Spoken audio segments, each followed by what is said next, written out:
Hello అండి. ఇది ఈరోజు ఈనాడు పేపర్లో పడిన ఆర్టికల్ అండి. తెల్ల బంగారమే అనేటువంటి హెడ్డింగ్తో పడిందండి.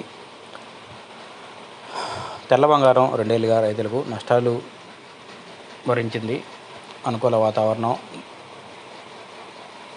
దిగజారిపోయిన ధరలతో సాగుదారులు నష్టాల్లో మునిగిపోయారు. పత్తి సాగు చేసే రైతుల పాలిట విపత్తుగా మారింది. ఈ క్రమంలో తప్పనిసరి పరిస్థితుల్లో ఈ ఏడు కొన్ని ప్రాంతాల్లో రైతులు పత్తిని తిరిగి సాగు చేశారు. దిగాలుగా పత్తి సాగు చేపట్టిన రైతుల్లో తీత ప్రారంభమయ్యే తరుణంలో ఆనందం వెలికితీస్తుందని మార్కెట్లో పత్తి డిమాండ్ పెరగడంతో ధర అమాంతం పెరిగిపోయింది. దీంతో 2 ఏళ్ళుగా నష్టాలు చవిచూసిన రైతులు ధర పెరుగుతున్న ఆనందంలో వ్యక్తం చేస్తున్నారు. తమ ఇంట తెల్ల బంగారం సిర్లు కురిపిస్తుందని సాగుదారులు సంబరపడుతున్నారు. పొలంలో ఉన్న పత్తికి గిరాకీ ఏర్పడింది. ప్రస్తుత పరిస్థితులను బట్టి చూస్తే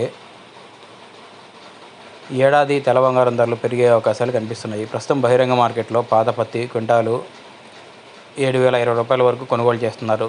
కేంద్రం కూడా ఈ సంవత్సరం క్వింటాలు మద్దతు ధర 7,521 ప్రకటించింది. సీసీఐ కేంద్రాలు తెచ్చేందుకు కూడా ఏర్పాట్లు చేస్తుంది. అయితే మార్కెట్లో అంతకుమించి ధర ఉండడంతో ఈ ఏడాది సీసీఐ కేంద్రాలు పెద్దగా పనిండకపోవచ్చని వ్యాపారస్తులు చెబుతున్నారు. కొత్త పత్తి మార్కెట్కి వస్తే ప్రారంభ విలువ కనీసం 7,500 నుంచి వెచ్చించుకునేందుకు వ్యాపారస్తులు సిద్ధంగా ఉన్నారు. చాలా చోట్ల పంట దెబ్బతినడం, క్వింటాల్ 8,000 వరకు ఆరంభంలో పలికే అవసరం ఉండొచ్చని అంచనా. ప్రకాశం జిల్లాలో ఇప్పుడిప్పుడే పంట వస్తుందని తెలుస్తోంది. గుంటూరు వ్యాపారులు మార్కాపురం ప్రాంతానికి వెళ్లి కొనుగోలు చేపట్టారు.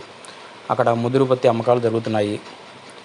గుజరాత్, మహారాష్ట్ర, తెలంగాణ ప్రాంతాల్లో వర్షాలు ఎక్కువగా ఉండటం వలన అక్కడ పంట దెబ్బతింది. ఆగస్టు, సెప్టెంబర్లో కురిసిన వర్షాల వలన ఉమ్మడి గుంటూరు జిల్లాలో కూడా కొంతమేర పత్తి దెబ్బతింది. ముందు వేసిన పంట గూడ కూడా రాలిపోయింది. అయితే తర్వాత వచ్చిన పంట తిప్పుకోవడంపై దిగుబడిపై ఆశలు చిగురిస్తున్నాయి.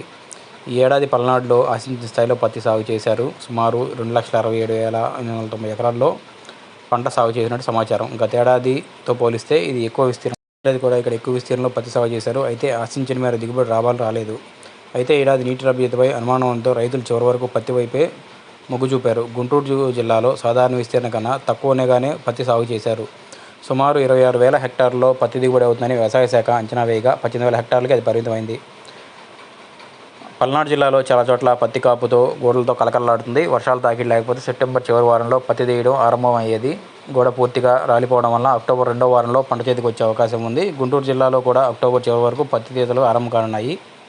ప్రతి వ్యాపారానికి గుంటూరు పెట్టింది పేరు. గుంటూరు వ్యాపారులు పొరుగు జిల్లాల పంట ఎక్కువగా కొనుగోలు చేస్తానని ప్రణాళికలు సిద్ధం చేశారు. తెలంగాణలో కూడా పత్తి కొనుగోలు చేసేందుకు ఇక్కడ జిన్నింగ్ మిల్లులకు తరలిస్తారు. ప్రకాశం జిల్లాల నుంచి కూడా ఇక్కడికి పత్తి నిల్వలు చేరుకుంటున్నాయి.